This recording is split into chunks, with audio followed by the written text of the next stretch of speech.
ఈరోజు అష్టచిరంజీవులలో మనందరికీ ఎంతో ఇష్టమైన హనుమంతుని కోసం తెలుసుకుందాం. హనుమంతునికి చిరంజీవి అనే వరం ఎలా లభించిందో తెలుసా? హనుమంతుడు యుగాంతం వరకు భూమిపై జీవించే వరం పొందారు. ఈ వరం ఆయనకు శ్రీరామచంద్రుడి అనుగ్రహంతో లభించింది.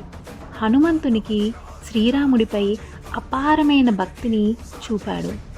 సీతాదేవిని లంకలో కనిపెట్టి శ్రీరాముడికి సమాచారం ఇచ్చాడు.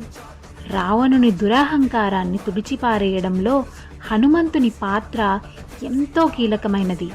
లంకలో ప్రవేశించి సీతామాతకు భరోసా ఇచ్చిన హనుమంతుడు రావణుడితో దుర్మార్గపు మాటలు మాట్లాడినప్పుడు కోపంతో తన తోకకు నిప్పు పెట్టించుకొని లంకను దహనం చేశాడు. అంతేకాకుండా లక్ష్మణుడు మూర్ఛపోవడంతో హనుమంతుడు హిమాలయాలకు వెళ్ళి సంజీవని పర్వతాన్ని తీసుకొచ్చాడు. ఆ ఔషధంతో లక్ష్మణుడి ప్రాణాలు తిరిగి పొందాయి. రాముడు కుటుంబానికి, సైన్యానికి అపారమైన సేవ చేశాడు.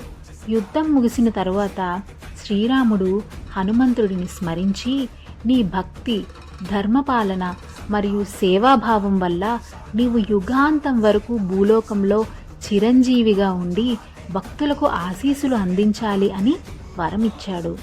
శ్రీరాముడి వరముతో హనుమంతుడు చిరంజీవిగా భక్తుల కష్ట నివారణ కోసం భూలోకంలోనే ఉండాలని నిర్ణయించుకున్నాడు. జై శ్రీరామ్, జై హనుమాన్.